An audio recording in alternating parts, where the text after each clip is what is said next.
નમસ્કાર વિદ્યાર્થી મિત્રો, 12th science physics chapter number 13 nucleus. Last લેક્ચરમાં આપણે ન્યુક્લિયર રિએક્ટર વિશે વાત કરી ગયા. હવે આપણે ચેપ્ટર છે એને આગળ વધારીએ. તો આપણે થિયરી પોર્શનના આ પાઠમાં છેલ્લા ભાગમાં એટલે કે અંતિમ ભાગ સુધી પહોંચી ગયા છીએ. ન્યુક્લિયર સંલયન અને તારાઓમાં ઉર્જાની ઉત્પત્તિ એવું મેં હેડિંગ આપેલું છે. પહેલાં તો આપણે સંલયનથી પરિચિત છીએ. આગળ આપણે વાત કરી ગયા એમ કે જો ભારે ન્યુક્લિયસનું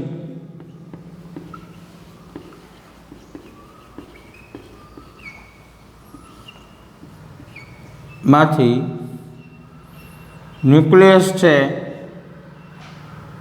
એનું વિભાજન થાય તો એવી પ્રક્રિયા છે એને આપણે નામ આપી ગયા વિખંડન. સંલયન પ્રક્રિયામાં શું થશે?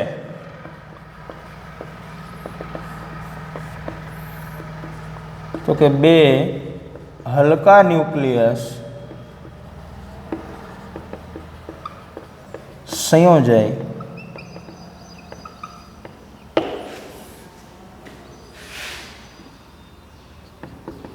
મોટું ન્યુક્લિયસ બનાવે.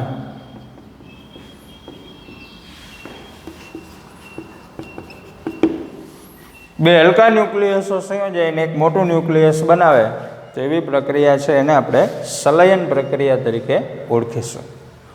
આપણે વાત કરીએ એ પ્રમાણે સંલયન પ્રક્રિયા હોય કે વિખંડન પ્રક્રિયા હોય, બંને પ્રક્રિયાઓમાં ઉર્જા છે એ પ્રાપ્ત થાય છે. સંલયન પ્રક્રિયા હોય કે વિખંડન પ્રક્રિયા હોય, એમ કોઈ બી પ્રક્રિયા હોય એની અંદર ઉર્જા છે એ પ્રાપ્ત થાય છે. બરાબર.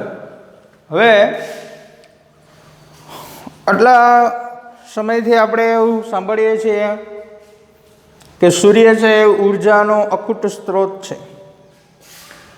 આપણા મનમાં ઘણીવાર એવો પ્રશ્ન પણ થયો હોય કે સૂર્યની અંદર આ જે ઉર્જા છે એ આવે છે ક્યાંથી, અથવા તારાઓ છે એની અંદર આવી ઉર્જા આવે છે ક્યાંથી કે જે લાંબા સમયથી પ્રકાશિત થતા આવી રહ્યા છે અને હજુ પણ લાંબા સમય સુધી એ પ્રકાશવાના છે. એટલે અહીં આપણે હેડિંગ આપ્યું છે તારાઓમાં ઉર્જાની ઉત્પત્તિ. તો તારાઓની અંદર જે આપણે ઉર્જા જોઈ રહ્યા છીએ એ ઉર્જા સંલયન પ્રક્રિયાને આભારી છે. હવે પ્રક્રિયા શબ્દ બોલો એટલે અત્યારે હું સંલયન પ્રક્રિયાની વાત કરું છું કે જો સંલયન પ્રક્રિયા ની અંદર બે હલકા ન્યુક્લિયસ યોગ્ય તાપમાને સંયોજાય, એટલે કે ભેગો જો તાપમાનનો હું ઉલ્લેખ કરું તો યોગ્ય તાપમાને જો સંયોજન થાય બે ન્યુક્લિયસનું તો એવી પ્રક્રિયાને તાપ ન્યુક્લિયર સંલયન પ્રક્રિયા કહેવાય. એવી પ્રક્રિયાને શું કહેવાય? તાપ ન્યુક્લિયર સંલયન પ્રક્રિયા. હવે અહીંયા હું તમને એક પ્રક્રિયા છે એનાથી આપણે તમને થોડાક પરિચિત કરું છું કે બે હાઇડ્રોજન છે એ સંયોજાય અને એમાંથી એક ડ્યુટેરોન બનાવે છે. હવે બેલેન્સ કરવા માટે અહીંયા બંને બાજુ બેલેન્સ થાય એટલે અહીંયા એક પોઝિટ્રોનનું ઉત્સર્જન થાય છે. પોઝિટ્રોન ઉત્સર્જિત થાય એટલે એની સાથે સાથે ન્યુટ્રિનો પણ ઉત્સર્જિત થાય છે. આ બે હાઇડ્રોજન મતલબ બે પ્રોટોન વચ્ચેની પ્રક્રિયા. એમાંથી એક ડ્યુટેરોનનું નિર્માણ થયું, ડ્યુટેરોન સાથે એક પોઝિટ્રોન ઉત્સર્જિત થયો અને સાથે આપણને ખબર છે કે બીટા પ્લસનું ઉત્સર્જન થતું હોય એટલે ન્યુટ્રિનો છે એ ઉત્સર્જિત થતા જ હોય. આ પ્રક્રિયાના અંતે 0.42 મેગા ઇલેક્ટ્રોન વોલ્ટ જેટલી ઉર્જા પ્રાપ્ત થાય છે. 0.42 મેગા ઇલેક્ટ્રોન વોલ્ટ. ખાલી 2 હાઇડ્રોજન સંયોજાય અને એક ડ્યુટેરોન બનાવે તો એ પ્રક્રિયાના અંતે 0.42 મેગા ઇલેક્ટ્રોન વોલ્ટ જેટલી ઉર્જા ઉત્પન્ન થાય છે. 2 ડ્યુટેરોન સંયોજાય, અહીંયા જે ડ્યુટેરોન બન્યો એવા 2 ડ્યુટેરોન જો સંયોજાય અને એમાંથી હલકો હિલિયમ બનાવે, હલકો હિલિયમ એટલે 2He3. હલકો હિલિયમ એટલે શું? 2He3. હવે બેલેન્સ જોઈ લે, પરમાણુ ક્રમાંક તો બેલેન્સ થઈ ગયો, અહીંયા 4 છે, 1 છે, તો એક બંધારણ કોનું છે? ન્યુટ્રોનનું. 0n1 આપણે એનું બંધારણ આમ લખીએ છીએ ને, 0n1 એટલે ન્યુટ્રોન ઉત્સર્જિત થાય છે. આ પ્રક્રિયાના અંતે 3.27 મેગા ઇલેક્ટ્રોન વોલ્ટ જેટલી ઉર્જા પ્રાપ્ત થાય છે. એ 2 ડ્યુટેરોનના સંયોજનથી શું બન્યું છે? હલકું હિલિયમ. હવે એ પ્રક્રિયા છે બીજી રીતે પણ થઈ શકે કે 2 ડ્યુટેરોનનું સંયોજન થાય, ટ્રિટિયમ અને હાઇડ્રોજન મળે, એવું પણ બને. આ 2 1H2 છે એનું સંયોજન થઈ અને 1H3 બને. બેલેન્સ કરવા માટે એક અહીંયા ઘટે છે ને એક ઉપર ઘટે છે, એટલે એક હાઇડ્રોજન ઉત્સર્જિત થાય. બરાબર, એટલે કે એક પ્રોટોનનું ઉત્સર્જન થાય. તો આ પ્રક્રિયામાં 4.03 મેગા ઇલેક્ટ્રોન વોલ્ટ જેટલી ઉર્જા પ્રાપ્ત થાય છે. તમામ પ્રક્રિયાઓ છે એની અંદર મેગા ઇલેક્ટ્રોન વોલ્ટના ક્રમની ઉર્જા છે આપણને પ્રાપ્ત થાય છે. તો આવી મોટા મૂલ્યની ઉર્જા છે જે એ સંલયન પ્રક્રિયાની અંદર પણ જોવા મળે છે. હવે જોજો અહીંયા હું સાદું વિચારું છું કે 2 હાઇડ્રોજનનું સંયોજન થયું એટલે વાતાવરણનો હાઇડ્રોજન છે એનો જ ઉપયોગ કર્યો, એમાંથી ડ્યુટેરોન બન્યો. હવે બીજા નંબરની પ્રક્રિયા છે અથવા ત્રીજા નંબરની પ્રક્રિયા છે, એ થવા માટે 2 ડ્યુટેરોનની જરૂર પડે છે બેયમાં. પહેલી પ્રક્રિયાના અંતે 1 ડ્યુટેરોન મળે છે. આવા 2 ડ્યુટેરોન જોતા હોય તો આ પ્રક્રિયા 2 વખત થવી જોઈએ, એટલે 2 1H2 તમને મળે. કેટલા હાઇડ્રોજનની જરૂર પડી? તો કે 4 હાઇડ્રોજન દ્વારા 2 ડ્યુટેરોન તમને પ્રાપ્ત થાય. કારણ કે 2 હાઇડ્રોજનના સંલયનથી 1 ડ્યુટેરોન બને. 2 ડ્યુટેરોન બનાવવા હોય તો 2 હાઇડ્રોજનનું સંયોજન થવું જોઈએ, 4 હાઇડ્રોજનનું સંયોજન થવું જોઈએ. એટલે પહેલી પ્રક્રિયા છે 2 વાર થાય ને તો બીજી અથવા ત્રીજી પ્રક્રિયા છે સંભવિત બને છે. બરાબર. હવે પ્રક્રિયા વિશે આપણે થોડીક માહિતી મેળવીએ તો એમાં આપણે જે સંલયનની વ્યાખ્યા કરી કે 2 હલકા ન્યુક્લિયસ સંયોજાય અને એક મોટું ન્યુક્લિયસ બનાવે તો એવી પ્રક્રિયા છે એને આપણે સંલયન પ્રક્રિયા તરીકે ઓળખીએ. પછી આપણે વાત કરી કે જો 2 હલકા ન્યુક્લિયસ યોગ્ય તાપમાને સંયોજાય તો એવી પ્રક્રિયા છે એને તાપ ન્યુક્લિયર સંલયન પ્રક્રિયા તરીકે ઓળખવામાં આવે છે. પછી સંલયન પ્રક્રિયા છે એની અંદર આપણે હાઇડ્રોજન પ્રોટોન વચ્ચે થતી પ્રક્રિયા છે સમજાવેલ છે કે પહેલી જે પ્રક્રિયા છે એમાં 2 પ્રોટોન સંયોજાય અને એક 1H2 એટલે ડ્યુટેરોન બનાવે છે, એક પોઝિટ્રોનનું ઉત્સર્જન કરે છે અને 0.42 મેગા ઇલેક્ટ્રોન વોલ્ટ જેટલી ઉર્જા છે એ આપણે પ્રાપ્ત થાય છે.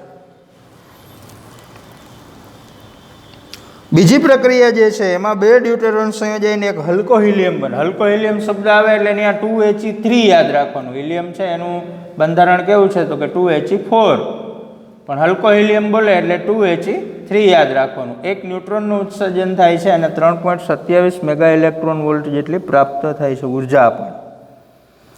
સી પ્રક્રિયા જે ત્રીજા નંબરની પ્રક્રિયા આપેલી છે એમાં પણ 2 ડ્યુટેરોન વચ્ચે થતી પ્રક્રિયા છે. એમાંથી એક ટ્રિટોન અને એક પ્રોટોન તથા 4.03 મેગા ઇલેક્ટ્રોન વોલ્ટ જેટલી ઉર્જા છે એ આપને મળે છે. સંલયન થવા માટે 2 ન્યુક્લિયસ એકબીજાની એટલા નજીક હોવા જોઈએ, યાદ રાખજો, એકબીજાની એટલા નજીક હોવા જોઈએ કે આકર્ષક એવા ટૂંકા અંતરી ન્યુક્લિયર બળ તેના પર અસર કરી શકે. જોકે તેઓ બંને ધન વિદ્યુતભારિત હોવાથી કુલંબ અપાકર્ષણ અનુભવે છે. કુલંબ ઉર્જા અપાકર્ષણ રૂપી દિવાલને ઓળંગી શકે એટલી પૂરતી હોવી જોઈએ. કુલંબી અપાકર્ષણનો વિરોધ કરી શકે ને એટલી પૂરતી ઉર્જા છે એની પાસે હોવી જોઈએ. કારણ કે બે પ્રોટોન છે એકબીજાની નજીક આવશે, બંને પાસે ધન વિદ્યુતભાર છે, એટલે એકબીજાના ન્યુક્લિયસ છે એમાં નજીક આવી શકશે નહીં. શું કામે? તો કે કુલંબી અપાકર્ષણ છે એટલે. તો એને તમારે નજીક લઈ આવવા હોય, સંયોજન કરાવવું હોય તો કુલંબ અપાકર્ષણ બળનો વિરોધ કરી શકે એટલી ઉર્જા તમારે એને આપવી પડે.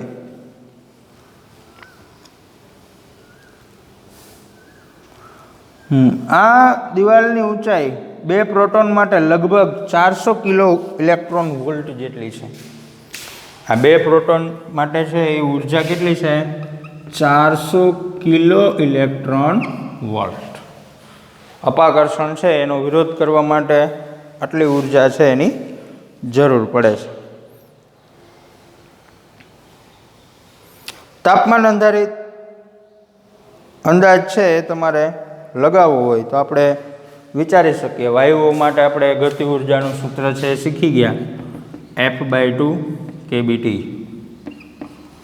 બરાબર. એમાં આ K છે એ ગતિ ઉર્જા છે, F છે એ મુક્તતાના અંશો છે, વાયુનો ગતિવાદ છે એ ચેપ્ટરમાં આપણે આવું સૂત્ર શીખી ગયા.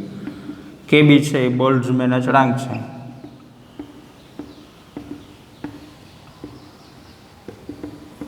અને T છે નિરપેક્ષ તાપમાન છે એટલે કેલ્વિન તાપમાન છે. હાઇડ્રોજન છે એક પારિમાણિક વાયુ છે એટલે મુક્તતાના અંશો એના માટે 3. બોલ્ટ્ઝમેન અચળાંકની કિંમત પણ ફિક્સ છે 1.38 10 - 23. આ કિંમતો મૂકીને તમે એના માટે તાપમાન મેળવવા જાઓ તો 3 × 10⁹ કેલ્વિન જેટલું તાપમાન મળે છે. આ ઉર્જા માટે, ઉર્જાની જગ્યાએ આ મૂકવાનું 400, તો તાપમાન છે કેટલું મળે છે? 3 × 10⁹ કેલ્વિન. આટલા તાપમાને છે સંયોજન છે થવું જોઈએ. જ્યારે કુલંબ અપાકર્ષણ રૂપી દિવાલને ઓળંગી જવા માટે તાપમાન વધારો ત્યારે પૂરતી ઉર્જા થઈ અને કણોનું સંલયન કરવામાં આવે તે પ્રક્રિયાને તાપ ન્યુક્લિયર સંલયન પ્રક્રિયા. અહીંયા આપણે કીધું એમ યોગ્ય તાપમાને સંયોજન થાય તો એને કહેવાય તાપ ન્યુક્લિયર સંલયન પ્રક્રિયા. હવે સૂર્ય છે એના અંતરિયાળ ભાગનું તાપમાન 1.5 × 10⁷ કેલ્વિન છે. તો એના માટે પણ ઉર્જાનું મૂલ્ય ઘણું વધારે વિચારી શકાય, કારણ કે અહીંયા ગતિ ઉર્જા છે એ તાપમાનના સમપ્રમાણમાં છે. જેમ તાપમાન વધારે એમ વધુ છે ગતિ ઉર્જા એની પાસે હોવી જોઈએ. સૂર્યની અંદર જે સંલયન પ્રક્રિયા થાય છે, સાંભળજો ખાસ, હવે એ ઘણા તબક્કાઓમાં પસાર થઈ હાઇડ્રોજનનો હિલિયમ બને અને 2 પ્રોટોનથી પ્રક્રિયાની શરૂઆત થાય છે. અંતે પણ 2 પ્રોટોન મળે છે એટલે એને પ્રોટોન પ્રોટોન ચક્રીય પ્રક્રિયા તરીકે ઓળખવામાં આવે છે. જ્યાં આપણે જોઈએ પ્રોટોન પ્રોટોન ચક્રીય પ્રક્રિયા એટલે વધુ ખ્યાલ આવે. હવે જોજો પ્રોટોન પ્રોટોન ચક્રીય પ્રક્રિયા છે શું? પ્રોટોન પ્રોટોન ચક્રીય પ્રક્રિયામાં મેં હેડિંગ આપ્યું છે સૂર્યમાં થતી પ્રોટોન પ્રોટોન ચક્રીય પ્રક્રિયા. ચક્રીય પ્રક્રિયા એટલા માટે કહેવામાં આવે છે 2 પ્રોટોનથી આ પ્રક્રિયાની શરૂઆત થાય છે, અંતે 2 પ્રોટોન પાછા પ્રાપ્ત થાય છે, ફરીથી આ જ 2 પ્રોટોનનો ઉપયોગ એ પ્રક્રિયાની અંદર થાય છે, એટલે ચક્રીય પ્રક્રિયાઓ શબ્દ છે એ વાપરેલો છે. હવે પહેલાં જોજો પ્રક્રિયાની રૂપરેખા. પહેલી પ્રક્રિયા જે આગળ હમણાં જોઈએ આપણે એ રીતના થાય છે. 2 પ્રોટોન વચ્ચે પ્રક્રિયા થઈ, એક ડ્યુટેરોન, એક પોઝિટ્રોન, ન્યુટ્રિનો અને 0.42 મેગા ઇલેક્ટ્રોન વોલ્ટ જેટલી ઉર્જા પ્રાપ્ત થાય છે. પહેલી પ્રક્રિયા થાય એટલે સાથે સાથે બીજી પ્રક્રિયા થાય જ. આ પ્રક્રિયા છે એ બાય 1 get 1 ફ્રી છે. આ પ્રક્રિયા થાય સાથે આ પ્રક્રિયા થાય જ છે, બરાબર. એક પોઝિટ્રોન ઇલેક્ટ્રોન વચ્ચે પ્રક્રિયા થઈ ગેમા બને છે અને 1.02 મેગા ઇલેક્ટ્રોન વોલ્ટ જેટલી ઉર્જા છે એ પ્રાપ્ત થાય છે. ત્રીજી પ્રક્રિયા તમે જોશો તો ત્રીજી પ્રક્રિયા એક ડ્યુટેરોન અને એક પ્રોટોન વચ્ચે થાય છે. અહીંયા જે પહેલી પ્રક્રિયામાં એક ડ્યુટેરોન બન્યો એ ડ્યુટેરોન અને એક પ્રોટોન એટલે કે હાઇડ્રોજન વચ્ચે થાય છે. એમાંથી હલકું હિલિયમ બને છે. એમાંથી શું બને છે? હલકું હિલિયમ એટલે 2He3. એક ગેમા ફોટોન ઉત્સર્જિત થાય છે અને 5.49 મેગા ઇલેક્ટ્રોન વોલ્ટ જેટલી ઉર્જા પ્રાપ્ત થાય છે. ચોથી પ્રક્રિયા તમે જોશો તો બે હલકા હિલિયમ ન્યુક્લિયસ ભેગા થઈ એક હિલિયમ ન્યુક્લિયસ બનાવે છે. ફરીથી બે પ્રોટોન પાછા પ્રાપ્ત થાય છે અને 12.86 મેગા ઇલેક્ટ્રોન વોલ્ટ જેટલી ઉર્જા છે પ્રાપ્ત થાય છે. હવે જોજો અહીંયા પ્રક્રિયા આપણે ટૂંકી યાદ રાખી લીધી. ભાઈ પહેલી પ્રક્રિયા છે બે પ્રોટોન વચ્ચે થાય, એક ડ્યુટેરોન બનાવે, એક પોઝિટ્રોન ઉત્સર્જિત થાય, ન્યુટ્રિનોન 0.42 મેગા ઇલેક્ટ્રોન વોલ્ટ જેટલી ઉર્જા પ્રાપ્ત થાય. પહેલી પ્રક્રિયા લખી એટલે સાથે પોઝિટ્રોન ઇલેક્ટ્રોન વચ્ચેની પ્રક્રિયા થઈને બે ગેમા ફોટોન અને 1.02 મેગા ઇલેક્ટ્રોન વોલ્ટ જેટલી ઉર્જા ઉત્સર્જિત થાય છે. બે પ્રક્રિયા થઈ ગઈ. ત્રીજી પ્રક્રિયા છે એક ડ્યુટેરોન અને એક હાઇડ્રોજન વચ્ચે થઈ હલકું હિલિયમ બને છે, ગેમા ફોટોન ઉત્સર્જિત થાય, 5.49 મેગા ઇલેક્ટ્રોન વોલ્ટ જેટલી ઉર્જા છે પ્રાપ્ત થાય છે. ચોથી પ્રક્રિયા થવા માટે બે હલકા હિલિયમ ન્યુક્લિયસની જરૂર પડે છે. સાંભળજો, ચોથી પ્રક્રિયા તો જ શક્ય બને કે તમારી પાસે બે હલકા હિલિયમ ન્યુક્લિયસ હોય. તો હલકો હિલિયમ ન્યુક્લિયસ ક્યાં બન્યો? તો કે ત્રીજી પ્રક્રિયા.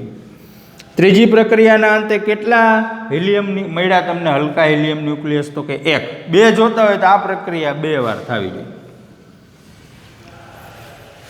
તો તમારી પાસે બે હિલિયમ ન્યુક્લિયસ હોય. હવે બે હિલિયમ ન્યુક્લિયસ બનાવવા માટે તમે આ પ્રક્રિયા બે વાર કરો તો તમારી પાસે ડ્યુટેરોન હોવા જોઈએ ને બે. એક ડ્યુટેરોન હોય તો એક વાર આ મળે તો બે ડ્યુટેરોન હોવા જોઈએ. તો પહેલી પ્રક્રિયામાં એક ડ્યુટેરોન મળે છે, બે જોતા હોય પહેલી પ્રક્રિયા બે વાર થવી જોઈએ. પહેલી બે વાર થાય તો ઓટોમેટિક સાથે સાથે બીજી તો બે વાર થવાની જ છે, કારણ કે પહેલી એરે ગેટ વન ફ્રી છે. અને ચોથી પ્રક્રિયા એક વાર શક્ય બને. જો પહેલી બે વાર થાય, બીજી બે વાર થાય, ત્રીજી બે વાર થાય ને તો ચોથી એક વાર થાય. હવે આ જે પ્રક્રિયાઓ તમે લખી કે પહેલી પ્રક્રિયા બે વખત થઈ, બીજી પ્રક્રિયા બે વખત થઈ, ત્રીજી પ્રક્રિયા બે વખત થઈ, ત્યારે ચોથી પ્રક્રિયા એક વખત થાય. બે હલકા હિલિયમમાંથી એક હિલિયમ, બે પ્રોટોન અને 12.86 મેગા ઇલેક્ટ્રોન વોલ્ટ જેટલી ઉર્જા. હવે મારે જોવું છે કે આ આખી ચક્રીય પ્રક્રિયા એક વાર પૂરી થાય ત્યાં સુધીમાં મને કેટલી ઉર્જા મળે સૂર્યમાંથી? તો પહેલી પ્રક્રિયાના અંતે 0.42 મેગા ઇલેક્ટ્રોન વોલ્ટ જેટલી ઉર્જા મળી. કેટલી વાર થઈ પ્રક્રિયા? તો કે બે વખત એ પ્રક્રિયા થઈ એટલે ડબલ થઈ ઉર્જા. પછી બીજી પ્રક્રિયા છે એ બે વખત થઈ, એમાં 1.02 મેગા ઇલેક્ટ્રોન વોલ્ટ જેટલી ઉર્જા હતી. ત્રીજી પ્રક્રિયા છે એ બે વખત થઈ, એમાં મળતી હતી મને 5.49. ચોથી પ્રક્રિયા છે એક વાર થઈ એટલે ખાલી 12.86. હવે આ બધા માટે જો તમે ગુણાકાર સરવાળો છે કરવા જાઓ તો કુલ તમને છેલ્લે અંતે ઉર્જા મળશે 26.7 મેગા ઇલેક્ટ્રોન વોલ્ટ. એક ચક્રીય પ્રક્રિયા પૂરી થાય એટલે 26.7 મેગા ઇલેક્ટ્રોન વોલ્ટ જેટલી ઉર્જા છે પ્રાપ્ત થાય છે એક ચક્રીય પ્રક્રિયા પૂરી થાય એટલે. તો આવી તો કેટલી વખત ચક્રીય પ્રક્રિયાઓ છે એ એની અંદર જોવા મળે છે. તો કેટલી વખત એ પ્રક્રિયા છે થતી હશે, એના કારણે સૂર્યમાંથી આપણે અવિરતપણે સતત ઉર્જા છે મળતી રહે છે. સૂર્યની જેમ અન્ય તારાઓની અંદર પણ આવી સંલયન પ્રક્રિયાઓના કારણે બને છે આ પ્રક્રિયા. હવે થાય છે શું જોજો, પ્રક્રિયા ક્યારે બંધ થશે? તો કે પ્રક્રિયા થવા માટે શું જરૂરી છે? તો કે હાઇડ્રોજન. હાઇડ્રોજન છે એનું રૂપાંતરણ ચોથી પ્રક્રિયામાં હિલિયમમાં થાય છે. એટલે આ વિશ્વમાંથી હાઇડ્રોજન ખૂટી જશે ત્યારે તારાના અંતરિયાળ ભાગના સંલયનથી માત્ર હિલિયમ બચ્યો હશે અને ગર્ભભાગનો હાઇડ્રોજન છે હિલિયમ બનવામાં વપરાઈ જશે. ત્યારે ગર્ભભાગ છે ઠંડો પડશે અને સંકોચાવા લાગશે, તાપમાન વધશે, 10⁸ કેલ્વિન જેટલું તાપમાન થશે અને ફરીથી સલાયન પ્રક્રિયા થાય, પછી હિલિયમનું કાર્બનમાં રૂપાંતર થાય. આ પ્રકારની સલાયન પ્રક્રિયા મોટા દળ ધરાવતા તત્વો ઉત્પન્ન કરશે અને સૂર્યની ઉંમરનો અંદાજ પણ 5 × 10⁹ વર્ષ એટલે 5 અબજ વર્ષ જેવો અંદાજ લગાવવામાં આવ્યો છે. એટલે કે ત્યાં સુધીનો હાઇડ્રોજન છે હજી, બરાબર. એટલે 5 બિલિયન વર્ષ સુધી પ્રકાશિત રહેશે, ત્યારબાદ હાઇડ્રોજનનું દહન બંધ થઈ જશે, સૂર્ય ઠંડો પડવા લાગશે, સંકોચાવા લાગશે, ગર્ભભાગનું તાપમાન વધશે અને સૂર્યનું બાહ્ય આવરણ છે એ વિસ્તરવા લાગશે, જેને આપણે રેડ જાયન્ટ સ્થિતિ છે એ કહીએ છીએ, એની અંદર એ ફેરવાઈ જશે, બરાબર. તો સાથે સાથે હજી આપણે તાપ ન્યુક્લિયર સંલયન પ્રક્રિયાની વાત કરી છે. તો નિયંત્રિત તાપ ન્યુક્લિયર સંલયન પ્રક્રિયા છે એની અંદર તારામાં કુદરતી રીતે તાપ ન્યુક્લિયર સંલયનની પ્રક્રિયાથી નિયંત્રિત સંલયન રિએક્ટરની અંદર ન્યુક્લિયર બળતણને 10⁸ કેલ્વિન જેટલા ઊંચા તાપમાન સુધી ગરમ કરીને સ્થાયી પાવર મેળવવાનો ઉદ્દેશ છે. આવા તાપમાને બળતણ ધન આયન અને ઇલેક્ટ્રોનના મિશ્રણના સ્વરૂપમાં હોય. આટલું ઊંચું તાપમાન પાત્ર સહન કરી શકે તેમ નથી. એટલે આ પ્લાઝમાને બંધિત કરવું એ મોટો પડકાર છે. કયા પાત્રની અંદર એને પૂરવું કે પીગળી ના જાય, ઓગળી ના જાય, બરાબર. તો જો આ ટેકનિક સફળ થાય, ભારત સહિત વિશ્વના ઘણા દેશો છે એ સંલયન માટેનું રિએક્ટર બનાવે છે, તાપ ન્યુક્લિયર સંલયન માટેનું. જો સફળ થશે તો સંલયન રિએક્ટર માનવજાતને લગભગ અમર્યાદિત પાવર છે પૂરો પાડી શકશે, બરાબર. તો મિત્રો, આ લેક્ચરની અંદર જે આપણે ન્યુક્લિયર સંલયન અને તારાઓમાં ઉર્જાની ઉત્પત્તિ કઈ રીતના થાય છે એની વાત કરી, એ આપણે સેટ નોટની અંદર હોમવર્ક સ્વરૂપે નોંધવાનું છે. અને સેટ નોટમાં તો લખવાનું જ છે, હોમવર્કમાં એક વખત મોઢે લખવાનો પ્રયત્ન કરવાનો છે. સાથે સાથે પ્રશ્ન છે એને યાદ રાખીને લખવાનો છે હોમવર્કની અંદર જે આપણે લખીએ, બરાબર. તો પાઠની અંદરની મોટાભાગની નહીં પણ 100% થિયરી છે એ કમ્પ્લીટ થાય છે. અહીંયા જે નિયંત્રિત તાપ ન્યુક્લિયર સંલયન પ્રક્રિયા છે એ મુદ્દો એક વખત માત્ર વાંચી જવાનો છે, એને તૈયાર કરવાની કોઈ જરૂરિયાત નથી. ઓકે, આ લેક્ચરની અંદર આપણે અહીંયા સુધી રાખીએ. બંને પ્રકારની પ્રક્રિયાઓ જે આપણે આ પ્રોટોન ચક્રીય પ્રક્રિયા સૂર્યમાં થતી લખી અને આગળ સંલયન સમજવા માટે જે 3 પ્રક્રિયા લખી હતી, તમામ પ્રક્રિયાઓ છે એને આપણે યાદ રાખવાની છે અને હોમવર્કમાં લખવાની છે તથા સેટ નોટમાં નોંધ કરવાની છે. Thank you.